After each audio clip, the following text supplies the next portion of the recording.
Hey everyone, Harris O'Malley from DrNerdLove.com, brought to you by my generous patrons at patreon.com/DrNerdLove. One of the hardest things about trying to turn your life around, especially when you're trying to find your way out of a bad place, is how little actual actionable advice there is out there. In fact, it is very easy to feel like you are forever going to be defined by your worst decisions or by your biggest mistakes. When we hear people talk about things like cancel culture or the Me Too movement, or watch as folks try to weaponize people's pasts despite demonstrable growth, such as in the James Gunn controversy back in 2018, it can feel like you're expected to be a plaster saint and never make any mistakes, which anyone can tell you is basically impossible. In fairness, there is an entire industry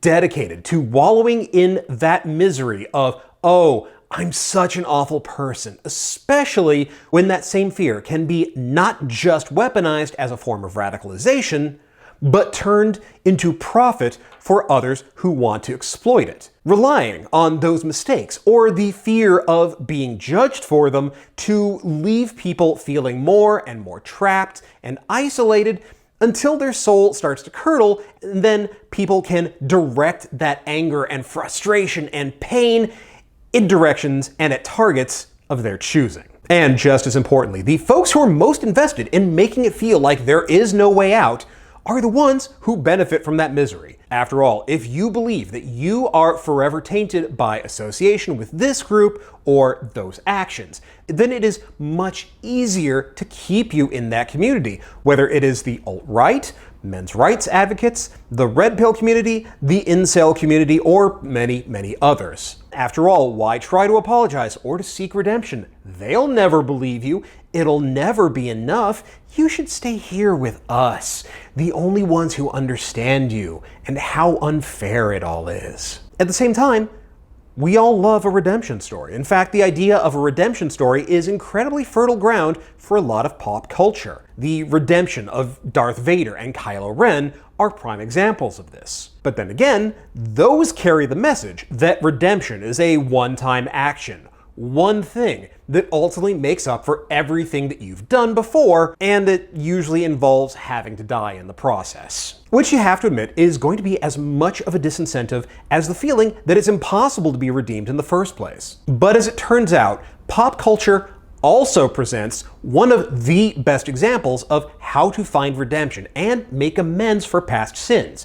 One that shows not just the how, but the why, and that doesn't shy away from confronting the seriousness of what has come before. We are speaking, of course, about Prince Zuko from Avatar: The Last Airbender, one of the most interesting, nuanced, and complex characters in television and animation. So today, I want to break down Zuko's search for redemption, why it took several false starts, what he needed to do in order to start the journey, and why people were ultimately willing to forgive him, and how his journey can serve as a model for anyone who wants to let go of their past, make amends for their mistakes, and build a new, better life the right way.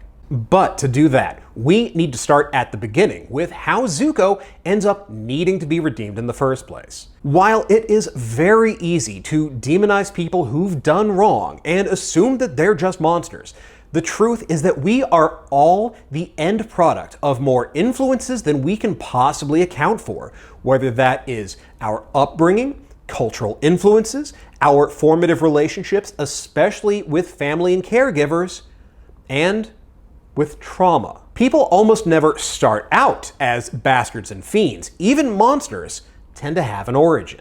A lot of negative patterns and behaviors don't come about purely because somebody is just a monster, end of story. A lot of times it starts as maladaptive learned behavior in an attempt to meet a fundamental need. Toxic forms of masculinity are a great example of this.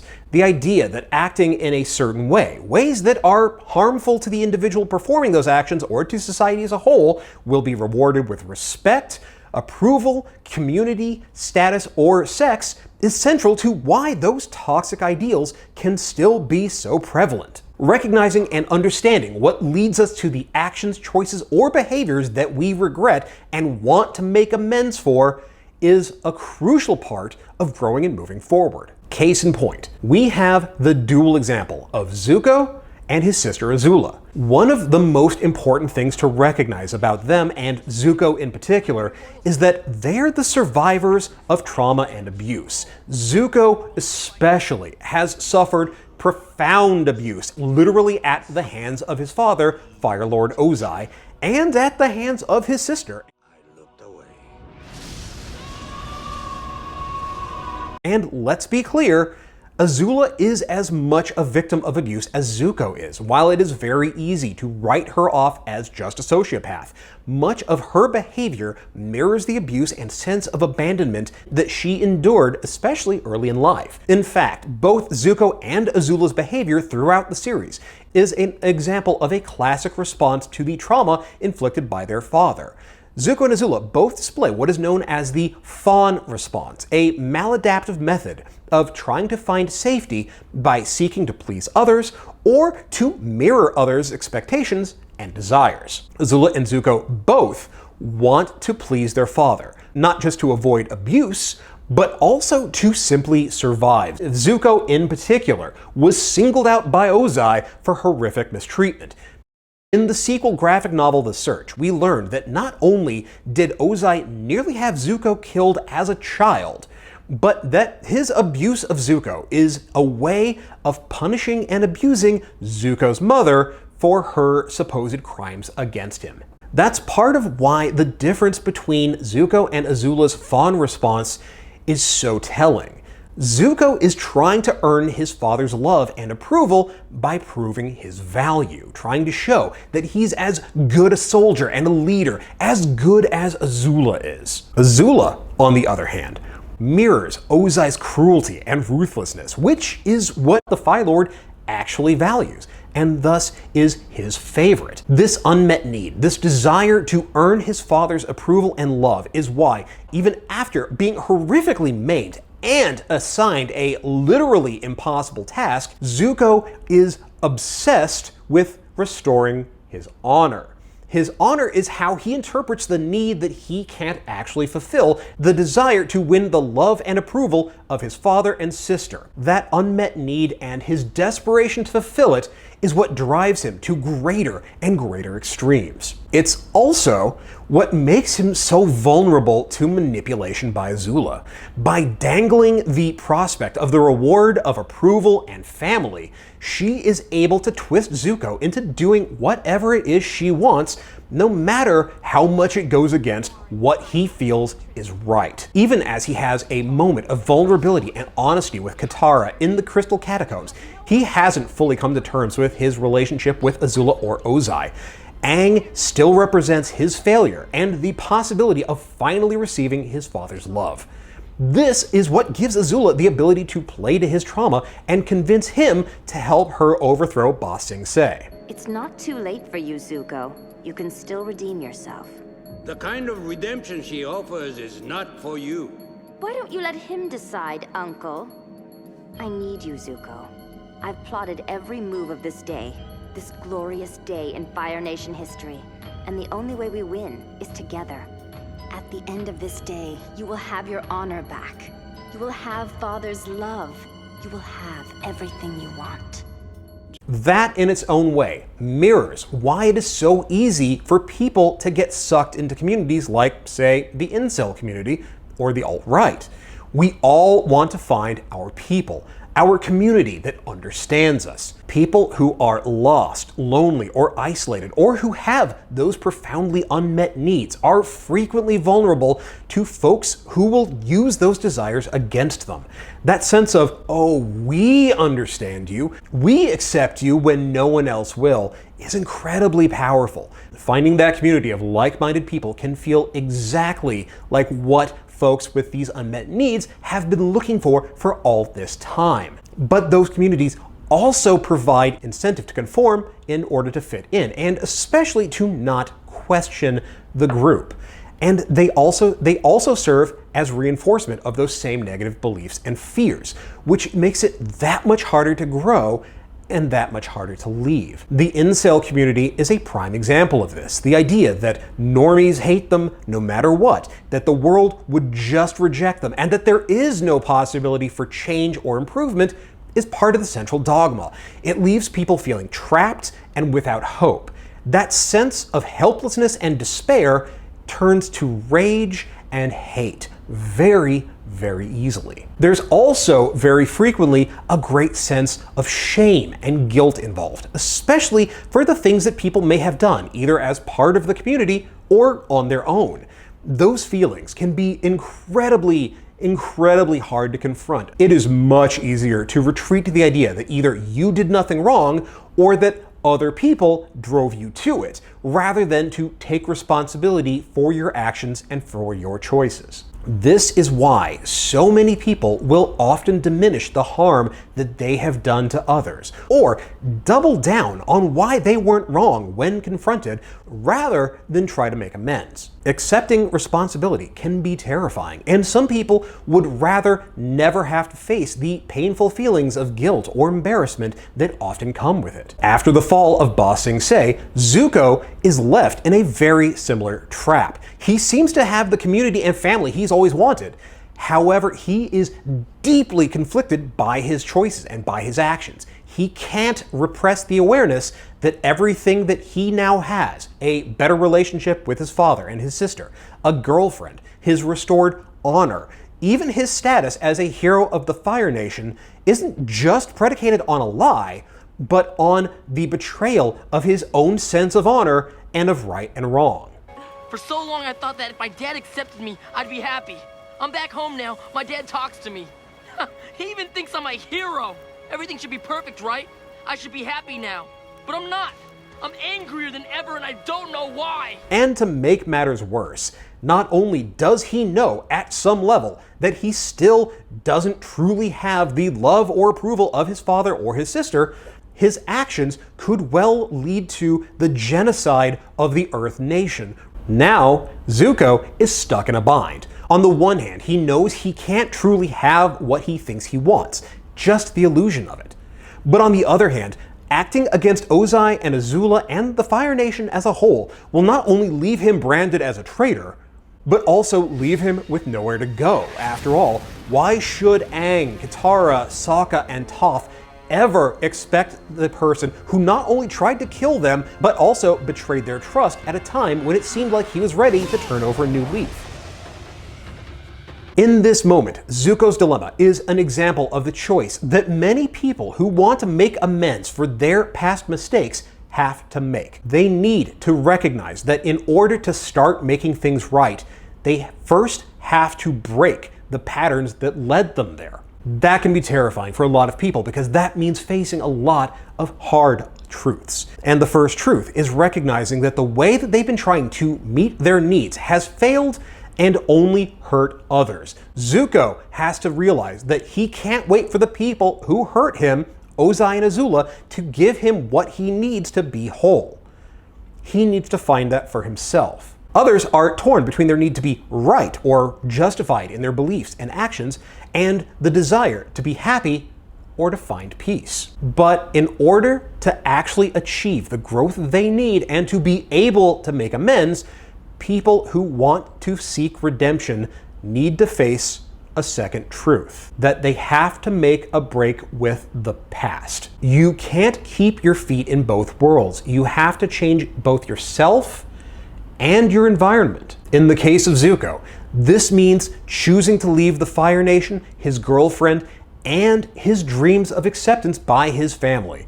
All of these things are what keep him from growing or improving. They reinforce his negative behavior and make it that much easier for him to backslide. It's similar to how someone trying to break their addiction to alcohol or drugs often has to give up their relationship with other people in their lives. The reinforcement of old behavior and the temptation to fall back into old patterns is just too great. And let's be real, this can be fucking terrifying. Choosing to break with what you know, with the understanding that maybe other people won't accept you because of those past associations or because of those past behaviors is very much a leap of faith. You are being asked to leap into the abyss without knowing what waits for you at the bottom. But as terrifying as it can be, it is also necessary. You have to confront those hard truths. For Zuko, it means realizing that he will never get his needs met this way. Facing these truths also means recognizing that these actions, these beliefs, and these behaviors ultimately hurt you and others, and that clinging to them only makes you feel worse, not better. Breaking those patterns means challenging the very things that you are afraid to confront, things that you have kept at bay through confirmation bias, which includes facing down self-shame and self-loathing. There's a simple question you need to answer then. Who are you angry at? No one. I'm just angry. Yeah. Who are you angry at, Zuko? Everyone. I don't know. Is it Dad? No. Your uncle? Me? No. Then who? Who are you angry at?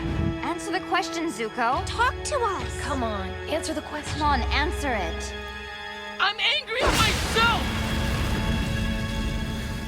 But at the same time, it also means accepting that not only are you capable of making positive changes, of growing, of being better, but also accepting that you are worthy of love and not turning away from the love and acceptance from the people who are trying to give it to you. Zuko was so twisted by his trauma and his desire to please his father, he couldn't bring himself to accept or see himself as being worthy of Iroh's love and guidance, even though Iroh faced a journey of change and redemption of his own. This is why it isn't enough to just break old patterns. You need to work to build new ones, positive ones, and to reinforce them. This is one of the reasons why changing your peer group can be so important. Just as your old peer group, your old social circle, your old community reinforced those negative behaviors, finding a new group, one that is actually in line with the positive changes you're looking to make, is vitally important. They help keep you on that path, encourage you, support you, and keep you accountable. They help model and reaffirm the very goals that you're trying to achieve. It also helps you accept the possibility of change and growth. Without believing and accepting that change is possible, you only end up reinforcing your old negative beliefs and negative behaviors. Now, the next step is often the hardest. You want to work to make amends, to make things right. And it's important to note that making amends for your past deeds or mistakes doesn't mean that you're going to avoid the consequences of them. Facing your actions honestly, taking responsibility for them, and the harm you may have caused is an important part of the process. However, being a martyr isn't part of the process. Your suffering, or the appearance of it, isn't what brings you redemption. Your growth and your actions are. In Zuko's case, redemption isn't just turning his back on the Fire Nation or trying to live a quiet life in some village where nobody knows who he is. It's in making amends by taking steps to try to set things right. That means finding Aang, joining Team Avatar in order to teach Aang how to firebend, fight back against the army of the Fire Nation, and ultimately defeat Fire Lord Ozai. In doing so, he's not just making amends to Aang and the others individually, but also helping to set the world right by restoring the balance and working to undo the harm that the Fire Nation as a whole had caused. Of course, the reason why this is the hardest step is because, quite frankly, a lot of times you're gonna have to eat in the process. People will often have very good and legitimate reasons to be suspicious or to not trust you. They may well not want to or be able to forgive you or accept your apology, and you have to be able to accept that. You honestly can't make things right if trying to make things right is predicated on everyone loving you or acting like everything's cool now. You have to be willing to work to make things better. Even when people doubt you or your intentions, You need to let your commitment and your actions be the proof of your sincerity. It's worth noting, Team Avatar rejects Zuko at first, and with good reason. Not only has Zuko betrayed them before, but he hired the assassin that's currently stalking them in order to cover up the lie that he killed the Avatar. It's entirely understandable that they would be furious with him. Just as it's understandable that he is so frustrated by his inability to make them believe that he's telling them the truth, that he sincerely wants to make things right. He's only able to earn their initial acceptance because he proves his sincerity. In this case, by throwing himself into danger in order to undo the harm that he's caused. Harm, in this case, being represented by the Combustion Man. And just as importantly, not only does he apologize again, but he makes it clear that he understands not just how he wronged them, but why. And he shows that he genuinely wants to do whatever it takes to make things right. It's his actions, both in putting himself in harm's way and his apology, that make it possible for Team Avatar to believe him and to accept him and to accept that he's telling the truth. However, that doesn't mean he's instantly forgiven or that people even trust him per se. When the team accepts him, it's not just conditional, it's on a strictly pragmatic basis. They recognize that they need him, and so they're willing to take that chance. Katara, in particular, makes it very clear she doesn't trust him, and she certainly doesn't forgive him. Yet. It's only because he consistently demonstrates that he's sincere, even when it's hard, even when he is incredibly frustrated, that they start to trust him and even begin to connect with him. He's willing to open up, to be vulnerable with them. He comes to them from a place of not just integrity, but humility. And that's what ultimately brings them around. Now, it's not fun or easy, but it's not supposed to be. If he were doing it for the reward, then he wouldn't be seeking redemption or making amends. He would just be trying to get out of trouble. And his journey helps demonstrate one of the most important lessons, that making things better, being better, is a process, not a one-time change, especially when you're trying to break the habits and patterns of years or even a lifetime. It is easy to screw up, especially when you're still trying to bring your life in line with the new values that you're trying to live by. And honestly, it can be frustrating as hell too. You have to be ready for it to suck, to be uncomfortable, and to be awkward for a while. In a very real way, seeking redemption and making things right is the emotional equivalent of trying to remodel your house while you're still living in it. It's messy, it's uncomfortable, half the things are in the wrong place, everything feels like utter chaos. It seems like you're tripping over things that you normally would never ever stumble over, and all of that makes it tempting to stop. But the truth is that there is no reconstruction without demolition. To build the new, first you have to tear down the old, especially when the old is causing you misery. And one more thing. One of the most important lessons to take away from Zuko's search for redemption is that past mistakes or misdeeds don't dictate your future. It's said that no tree can grow to heaven unless its roots reach down to hell. And Zuko epitomizes that. Zuko was cruel and arrogant, scared and lost. He made mistakes. He made choices that hurt people, even damaged nations. But he took that past and let it be the crucible that transformed him from an arrogant, angry, and lost boy to a wise man and noble leader, precisely because he was willing to learn, to take responsibility, and do the work to make things right. It was a struggle. He had to overcome trauma, make mind-bogglingly, terrifyingly hard choices, and be accountable for what he had done. But In doing so, he became a much better man. And that is something to keep in mind. Trying to be a better man isn't about never making mistakes or never doing anything wrong. It's in how you respond to those mistakes and how you try to make things right. We can't change our past, but we can learn from it. And in doing so, we can change our future. That's going to do it for this episode. Thank you so much for tuning in. So you've heard from me, now I want to hear from you. Let's talk Avatar and personal journeys.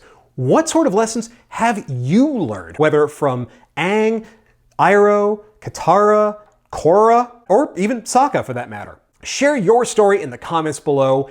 I can't wait to read them. Meanwhile, if you want to take your flirting skills to the next level, then check out my book, New Game Plus, The Geek's Guide to Love, Sex, and Dating. This is the instruction manual you have always wanted, the A to Z guide for learning how to develop and unleash your inner Casanova and find the relationship you have always wanted, whether it is for just that night or for a lifetime. Links to buy it are in the show notes, so go check it out. And if you do check it out, or any of my other books for that matter, be sure to do me a huge favor and rate and review it on Amazon and Goodreads. This is a big help to me. Speaking of which, if you're digging the series, you already know what to do. Hit that thumbs up, share it around with all of your friends, like, share, subscribe, ring the bell, yakety schmackety, yada yada yada. Come on, you're on YouTube, you already know how all this works. But if you are really enjoying these videos, and I mean really enjoying them, if you're feeling like you're getting a lot out of it, you're finding that it's helping you, and you want to support the channel, and in the process, help fund some awesome new projects, then consider becoming a patron at patreon.com/drnerdlove. Even $1 is a huge help. It covers the cost of equipment and hosting, and it's like I always say, I can't do this without the support of my patrons, so whether you are brand new and just joined or you've been a patron from the beginning, thank you all so very much. Meanwhile, follow me on Twitter at @DrNerdLove. Join the private Facebook group NerdLove Academy at facebook.com/group/DrNerdLove. And as always, hit the logo to subscribe, check out my other videos. And I will see you here next time with more about love, sex, and dating. Thanks for watching.